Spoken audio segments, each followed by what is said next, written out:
Mangalagiri DGP office వద్ద అంబటి రాంబాబు మాట్లాడుతున్నారు. ఆ లైవ్ చూద్దాం.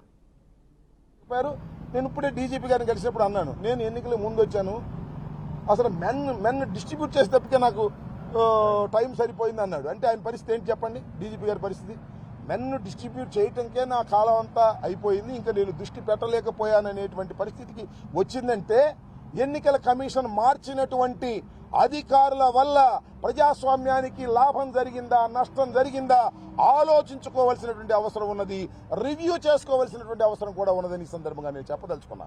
చాలా ఘోరమైనటువంటి పరిస్థితులు క్రియేట్ అయ్యాయి ఎన్నికల రోజున, ముఖ్యంగా పోలింగ్ డే రోజున చాలా అరాచకాలు జరిగాయి. ఇవాళ ఏం యాక్షన్ తీసుకున్నా ఏం జరుగుతుందో చెప్పండి?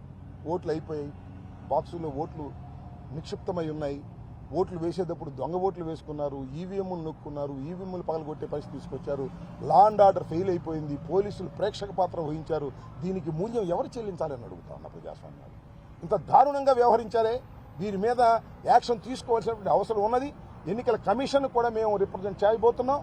పోలీస్ అబ్జర్వర్ అని చెప్పేసి ఎవరినో పెట్టారు, ఆయన రిటైర్డ్ అధికారి.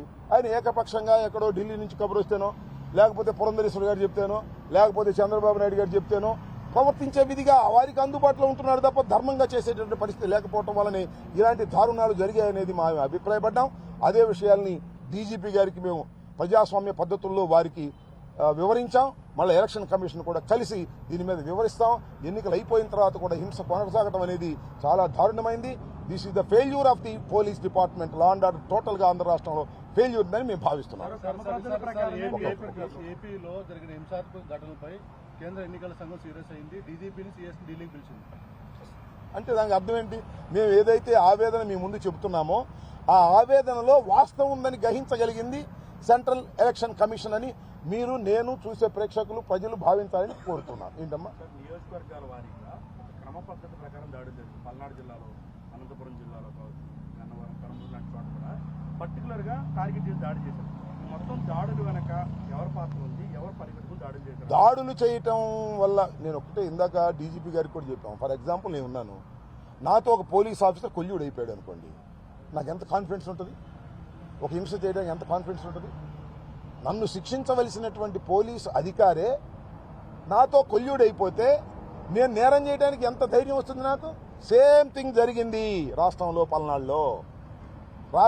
పల్నాడులో పోలీసు అధికారులు కొందరితో కొల్యూడు అయిపోవడం వలన కొల్యూడైనటువంటి రాజకీయ పక్షం అభ్యర్థులకు ఎక్కువ శక్తి వచ్చి దాడులు చేసి హింసను ప్రోత్సహించి ఆ హింసను ఆపలేరనేటువంటి ఉద్దేశంతో ఓట్లను దండుకునేటటువంటి కార్యక్రమం, గుద్దుకునే కార్యక్రమం చేశారు.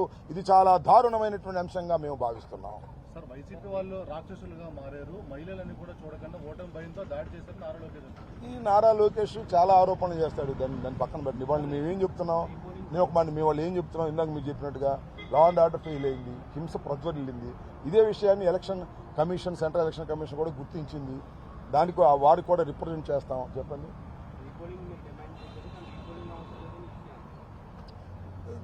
నాకు ఆశ్చర్యమైంది అదే.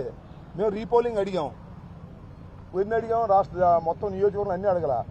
294 బూతులుంటే 6 బూతుల్లో రీపోలింగ్ అడిగాం.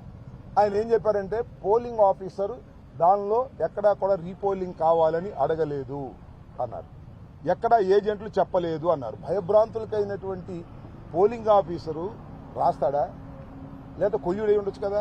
అందువల్ల నేను ఒక మాట చెప్పాను. ఏం చెప్పానంటే, మీరు వెబ్ కెమెరాలు పెట్టారు కదా, please see the web cameras, open the web cameras, open చేసి దానిలో నేను చెప్పింది ఉంటే చెప్పండి. ఒకడే 4-5 గుద్దేసుకుంటున్నాడు అనుకోండి, అది వెబ్ కెమెరా కనిపిస్తుంది కదా. వెబ్ కెమెరాలు ఎందుకు పెట్టారు? షోకి పెట్టారా? వాటిని ఓపెన్ చేయాలి కదా. మేము ఆరోపణ చేస్తే, ఓపెన్ చేస్తే, మేము చెప్పింది దానిలో ఉంటే then you have to take action. That is the logic.